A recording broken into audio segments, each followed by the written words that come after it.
Hey friends! Good morning! So, it's another day and I'm already ready, but I haven't eaten breakfast yet.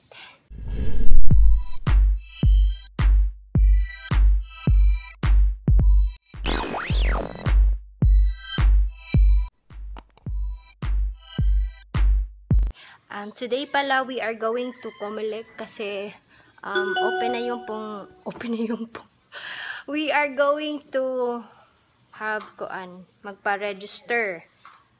Ano sa'y tawagan na, Jer? Register sa unsa? Voters registration. So, I haven't been registered ever in my life here sa Pilipinas. Yeah, and kailangan talagang guys, ngayon nowadays you need to be a registered voter kasi you cannot avail. I don't know with other cities, but here in Cebu City, you need to be a registered voter so that you could be able to avail services from the government. Yan. So kung hindi ka naka-register, well, sorry ka na lang, hindi ka qualified. So yun. But I was last 2016 yata, kaming dalawa ni Rookie, we registered sa Osaka pa. And during that time, I think presidential election yun. And I was so excited kasi nga I wanted to vote for President Rodrigo Duterte. But I was so sad kasi hindi pala pwede na if you are registered on that place or city, dapat dun ka mag-vote or yeah, hindi pwede. So, I was registered sa Osaka at that time. So, I was so sad kasi hindi ako nakapag-vote.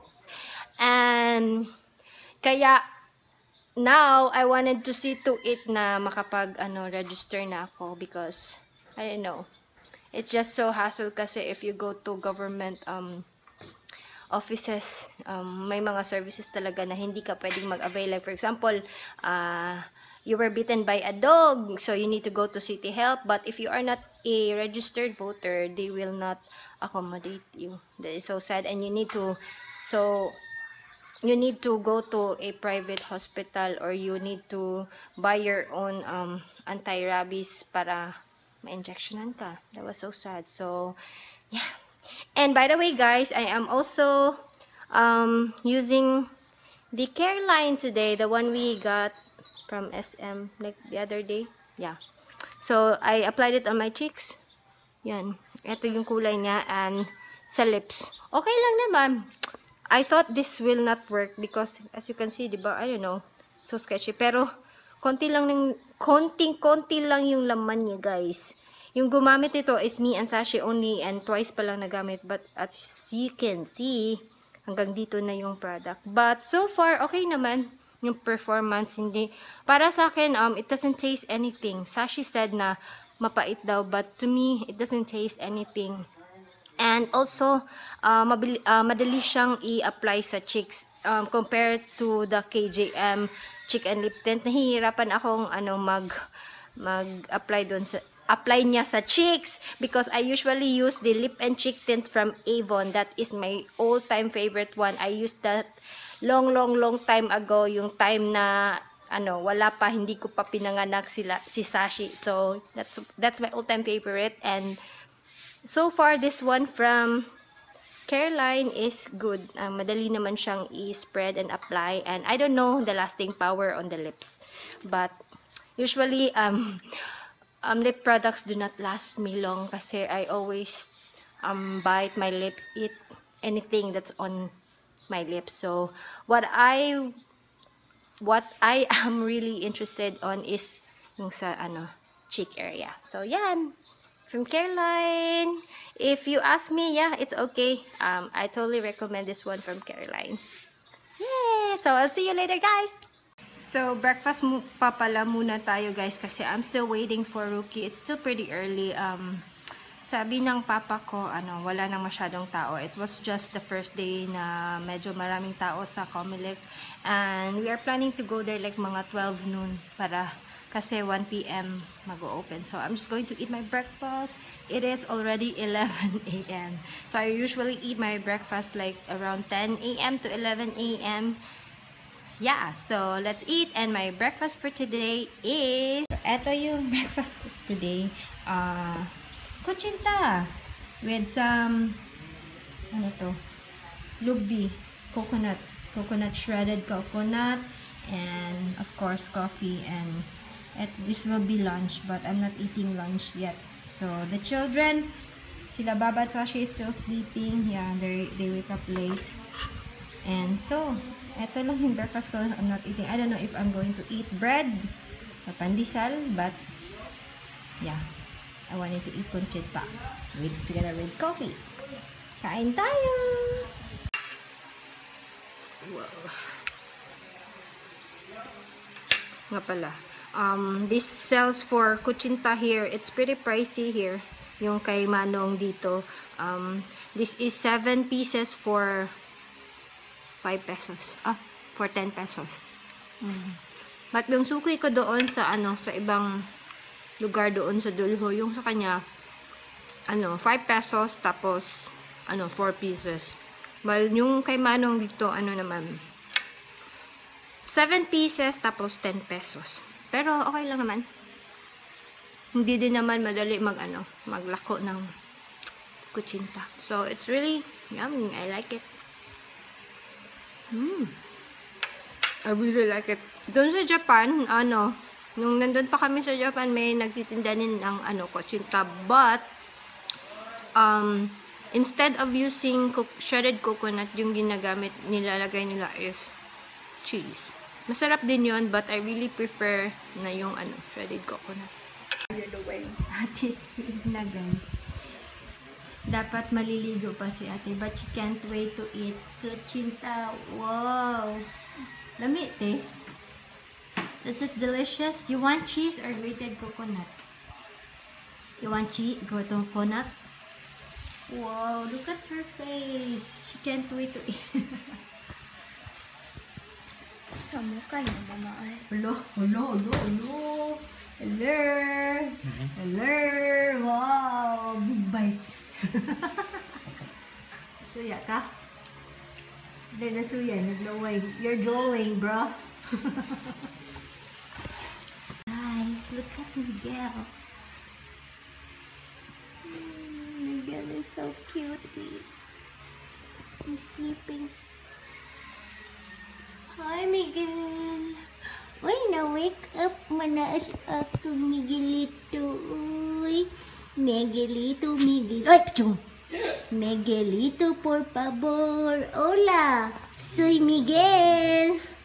Hello. Miguel?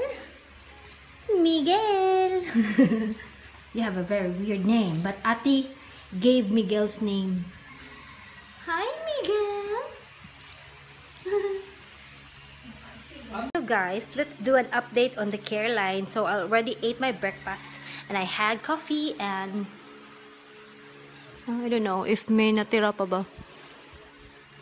I don't know, but from afar it looks like I still have the tint, but I'm weird. But I feel like my lips is naturally red.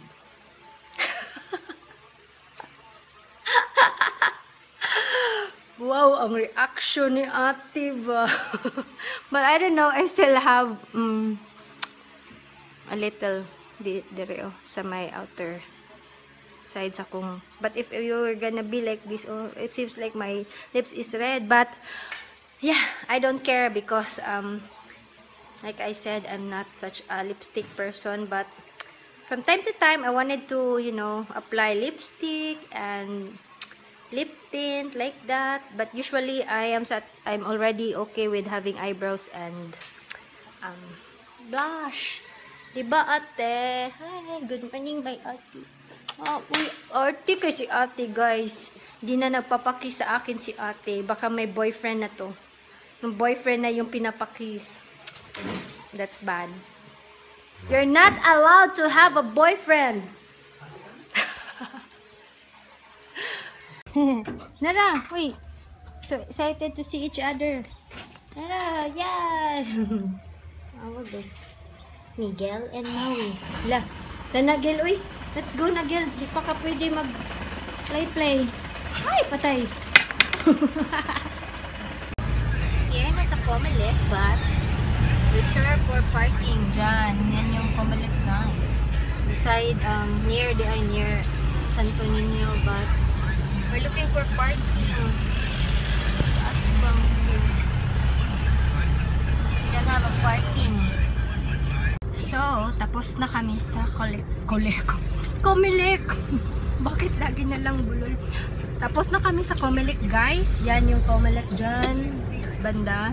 So, it took us an hour. Kasi, hindi naman masyadong maraming tao, but merong tao. But, confusing yung line doon. Kaya, medyo, it took us an hour and maraming step by step. And, medyo natagalan kami sa pag-fill up the form. Kasi maraming pipil upan. Yon, so I'm eating money.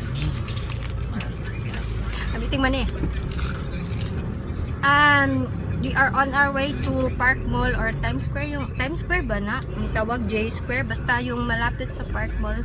Because we are going to eat ramen there.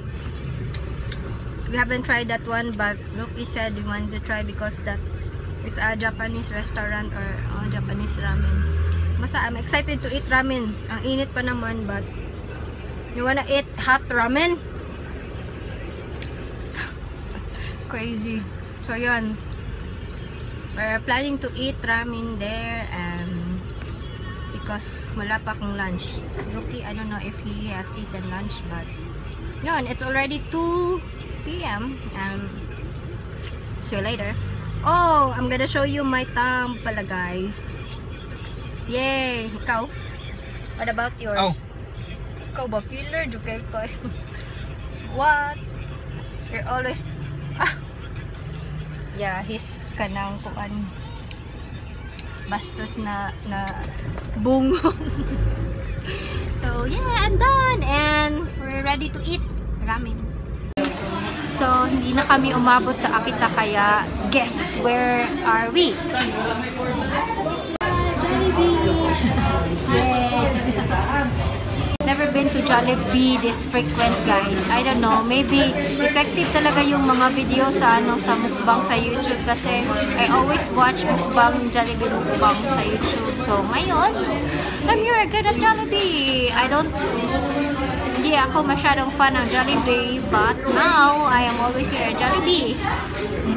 So I'm gonna show you something interesting, guys. Look what happened sa Dani dun niya awa ang kuan, wala na yung suwat, papel na sa ribbon paper.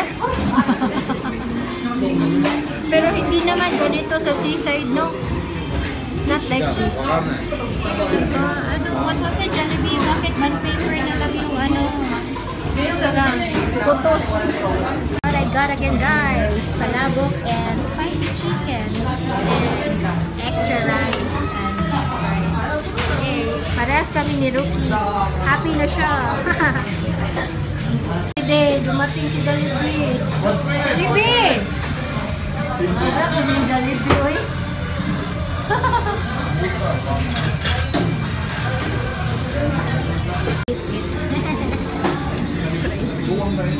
Kain tayo! Hey friends, so nakauwi na kami ng bahay and it's already dark outside, and quickly I'm just going to separate this. Ngayon, what I'm gonna do is bumili kami ng ground pork again. This is for the dogs, 2 kilos. And I'm going to divide this into 3 parts para madali lang siya Kasi pag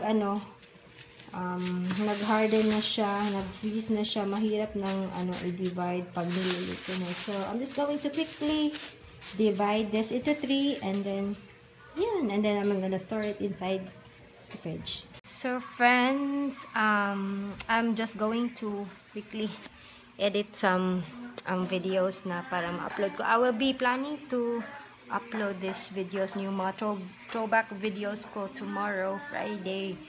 yeah, I'm gonna start. Then, hopefully, every Monday, Wednesday, and Friday, I'm going to upload everything. Kasi medyo marami pa yung mga throwback videos ko. I don't know kung kailan ko pa ma-upload yung video na to. So, I'm just quickly, so naka-on yung computer, and I'm just going to quickly edit something and do some thumbnails, and pagkatapos nun, then maliligo and matutulog. So, that's it for today, guys, friends. I hope you enjoyed watching today's vlog, and always remember to be nice, be kind, and keep that smile, and I'll see you in my next video.